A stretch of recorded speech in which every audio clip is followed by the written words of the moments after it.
তো hey guys আমি নিয়ে আসলাম আরেকটা আমার কাজের ভিডিও।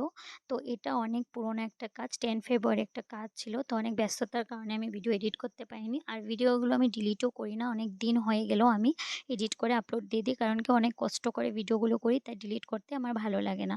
তো মর্নিং 6:30 AM এ আমি বের হয়ে পড়েছি। রাস্তাঘাট দেখতে পাচ্ছ ফাঁকা। কারণ কি তখন ঠান্ডা ছিল অনেকটা। তো ঠান্ডার মধ্যে আমি 6:30 AM এ বের হয়ে পড়েছি। ৭:০০ র সময় টাইম দিয়েছিল। ক্লায়েন্টের বাড়ি টাইম মতো পৌঁছে গেছি। গিয়ে দেখি ক্লায়েন্ট ফ্রেশই হয়নি। তাই আমি একটু ওয়েট করছি। টাইমে তো এসে পড়লাম বাট ক্লায়েন্ট এখনো ফ্রি হয়নি, ফ্রেশই হয়নি। তো আমার থেকে 10 মিনিট চেয়েছে। দেখি এখন কতক্ষণে ক্লায়েন্ট ফ্রি হয়ে ওয়েট করছি। উপায় নেই। কাজ তো করতেই হবে। তো ক্লায়েন্ট আমার থেকে 10 মিনিটসের টাইম নিয়েছিল। 10 মিনিটসে ক্লায়েন্ট ফ্রেশ হয়ে গেছে। তো আমিও মেকআপ করতে বসিয়ে দিয়েছি। তারপর ক্লায়েন্টের বেবিটা অনেকটাই ছোট ছিল। মাত্র 1 মান্থ হয়েছিল। আর সেটার একটা রিচুয়াল ছিল মর্নিং টাইমে ছিল ৯টা থেকে রিচুয়ালটা ছিল। তো বেবির 1 মান্থ হলে আসামিস ফ্যামিলিতে একটা রিচুয়াল হয় যেটাকে হুদি বলা হয়। তো সেটার একটা নো মেকআপ, মেকআপ লুক নিয়েছিল। একদম নিউড লুক একটা নিয়েছিল আর একটা সিম্পল বান নিয়েছিল। তো আমার থেকে তার জন্য বুক করা হয়েছিল আমাকে।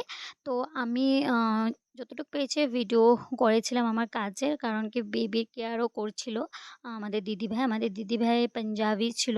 পাঞ্জাব গুরগাঁওয়ের ছিল, আসামের ছিল না। মানে আসামেও বিয়ে হয়েছে। তো আসামে বিয়ে হয়েছে, আসামিস ফ্যামিলিতে হয়েছে। তো এখানে দেখতে পাচ্ছ আমি চা খাচ্ছি। আধা মেকআপ করে আমাকে চা দেওয়া হয়েছে। যেহেতু আমি সকালে কিছু খেয়ে বের হইনি, তো আমি চাটা খেয়ে নিচ্ছি। চাটা খেয়ে একটু ফ্রেশ হয়ে নিয়েছি। তারপর আমি আবারও মেকআপ করেছি। মেখেলা চাদর ড্রেপিং করে দিয়েছি।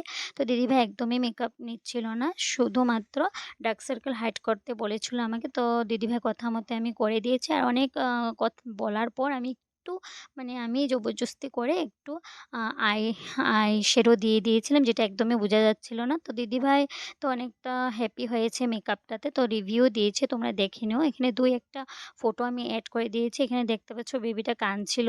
তো বেবিটারও কেয়ার করছিল বলে আমি ভালো করে ফটোও নিতে পারিনি। ১-২ টো ফটো এড করা আছে। যদি তোমাদের মেকআপটা ভালো লাগে তো আমার পেজটাকে লাইক, ফলো, শেয়ার করে দিও। আর আমার কাজ ভালো লাগলে আমাকে কনট্যাক্ট করতে পারো। এখানে রিভিউ দেওয়া আছে। Thank you for watching my video. Bye by.